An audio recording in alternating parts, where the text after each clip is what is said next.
All right, I've been in meetings all day long, which means my head is like mush. So we'll see how this recording goes.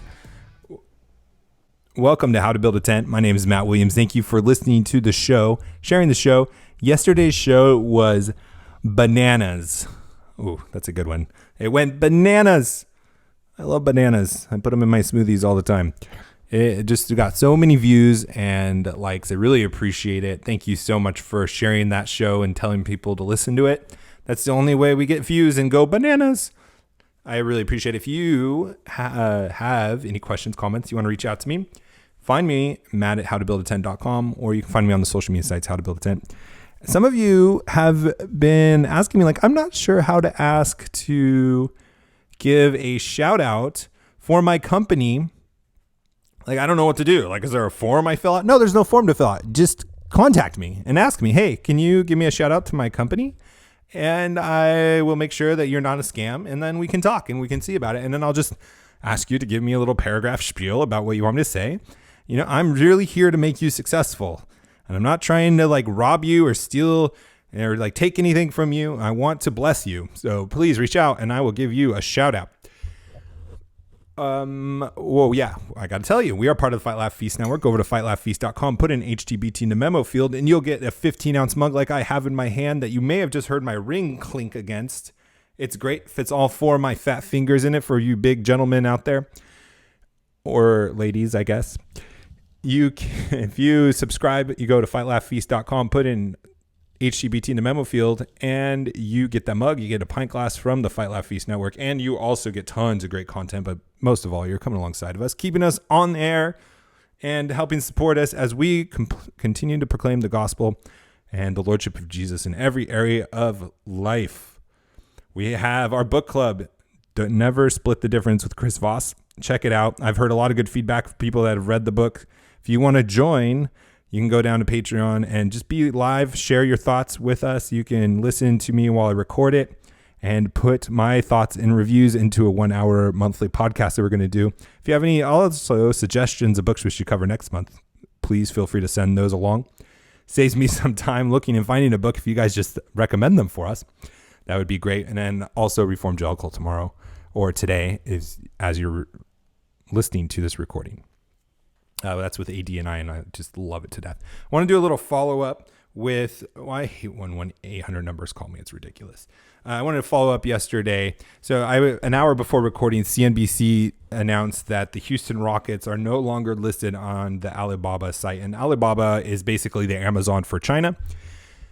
And I just had a few thoughts about that I shared on my Facebook page, which if you guys haven't followed or given a like, please do that. And the first thing is, backing down never solves the problem when it's against an authoritarian government or a school bully or any other kind of bully. This is applicable for, again, people in schools, people in business, people in your office. If you have a bully, backing down will never solve the problem because you embolden them.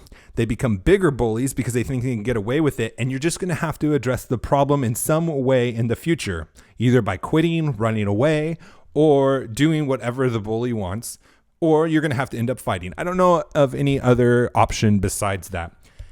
And as we see here, Houston Rockets, the NBA, back down. We talked about it yesterday. And what happened? Well, they're still being, quote unquote, deplatformed from Alibaba and not being able to sell their merchandise. So what are they going to do? Are they continue to capitulate? Are they going to continue to create a firestorm? Or are they going to actually stand up and grow a pair? I don't know. We'll see about that. Second point that we should learn from this is, again, China is not independent from the companies that are there. And let me say it a better way. The companies in China are not independent from the government. See, here in the United States, we have the problem of having our companies influence our government. In China, it's the flip. It's the government is telling the companies what to do, how to operate, prices to set, products to produce, what to steal from America. It's the opposite. And we should be wise and understand that as we do business with China, as we seek to have partnerships with Chinese businesses is you're actually working and selling to the government in all intents and purposes. They control the markets. Number 3, I jotted down, Hong Kong needs our prayers, guys. I mean, saving an intervention from God himself, there is nothing that's going to stop China from quashing this rebellion. I don't think it's going to die down, and they're going to have to do something. And we know from this that the U.S. is not going to do anything. We're not. There's no way. I don't care if Trump's in office or not. We're not going to go to war with China over Hong Kong. We're not going to do it. In fact, it might even be beneficial for the United States from a country perspective to let China crush Hong Kong, because that makes our adversary, the Chinese, much weaker and in a much worse spot to create a trade deal. Because if you lose $1 trillion a year, which is what the economy is estimated at in Hong Kong, if you lose that by crushing that golden egg, well, you have a lot less leverage in negotiating with the United States. Something to think about. Okay, I didn't really want to talk about that again today, but I thought those are important lessons to learn from it. So I wanted to talk about something else today, and it is something that I've actually been talking about with my wife, and God's been working on in my life, about not worrying about anything else but the purpose that God has for me, and being able to commit fully into what he's called me to do and not to worry about anything else. I don't need to worry about being provided with the tools I need. I don't need to be worried about the provisions and the ability to do it on my own. I don't need to go fundraise. I mean, maybe I do, but I'm just saying in a general sense, I don't have to figure out how God wants to accomplish things. I just need to be faithful in what he's doing and not worry about the rest. And I was listening to Joe Rogan's podcast with Andy Stump. He's a Navy SEAL, or was a Navy SEAL. I guess you're always a Navy SEAL. And he had this question asked by Joe to him about why he is going after the adrenaline. They were talking about squirrel suits and how he loves doing that. He loves skydiving. And he was asking him, like, why do you do these adrenaline rush issues? So let's listen to the audio of this. I think it's absolutely fantastic. What is it about people, and I mean, particularly people like yourself, that love these thrills? Like, what are you getting out of that? What are you getting out of that other than this mad adrenaline rush? I mean, what is it? Like, what motivates you to keep doing that?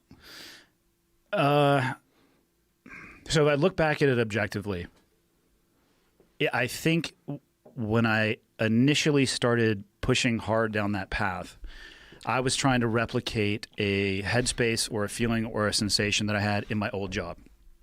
So if you want to talk about clarity of thought, and I think we might have talked about this the very first time that we sat down, stripping away all ancillary bullshit that has absolutely no meaning, but for me at least, I spend 99% of my time worrying about things that have no impact whatsoever. Right. So you're sitting on a helicopter, pick the battle space that you're in, and you get a 5-minute warning. And you really stop worrying about whether or not you have enough money in your checking account to cover your mortgage. And then you get a 3-minute warning. And then you kind of stop worrying about whether or not you just had an argument with your wife or you just sent off some snarky email. Then you get a 1-minute warning and a 30-second warning. And the closer and closer and closer you get, everything is gone. And it is still to this day the sensation and state that I have been in that is by far, I had no question about my purpose, and I had the utmost clarity that I've ever experienced in my life. That is from Joe Rogan Experience, episode 1247, Andy Stump. What did he say at the end? Notice that. In those moments, he had no question of what his purpose was. He had no question about what his purpose was. And the closer he got to battle, and he was talking about his old job being a Navy SEAL operator, the closer he got to those moments, the more focused, the more the cares of this world passed away. And he knew his purpose. He knew his calling. He knew his objective. He knew what he had to do. Isn't that exactly what God has called us to do? To trust him with all of those things. See, we don't need the adrenaline rush. We don't need to go do squirrel suit jumping. We don't need to go into a battle to have a gun pointed at our head where we get tunnel vision and focus on nothing else but the enemy in front of us. We don't need that.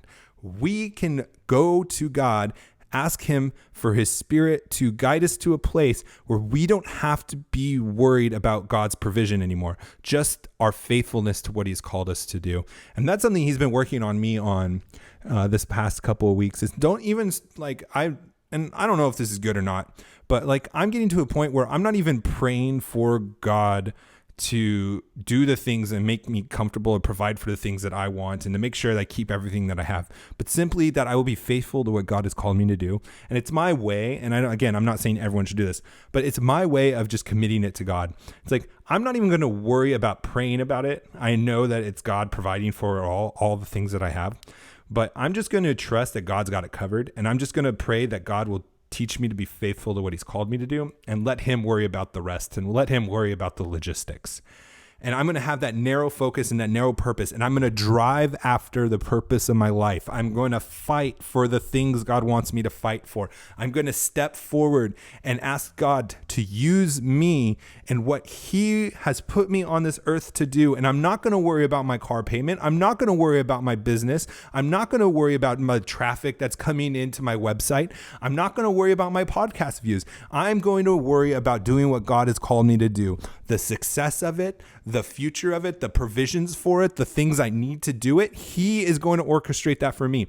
And I'm going to have my laser focus on the one task that God has given me, or the several tasks that God has given me. And that is what I'm going to drive after. That's what I'm going to push after. And I'm going to put those things that I don't need to worry about, that is so easy to think about, to fuel my mind, to cloud my mind, to distract me from what I'm supposed to be doing. I'm going to lay those things aside and push ahead. Will you join me in that? Cast all your cares upon him, for he cares for you. And the peace that surpasses understanding will fill your hearts and guard your minds. Lord, may that be the case for all of us, so we can be successful in what you've called us to do. Now let's go out, be successful, and we'll talk to you tomorrow.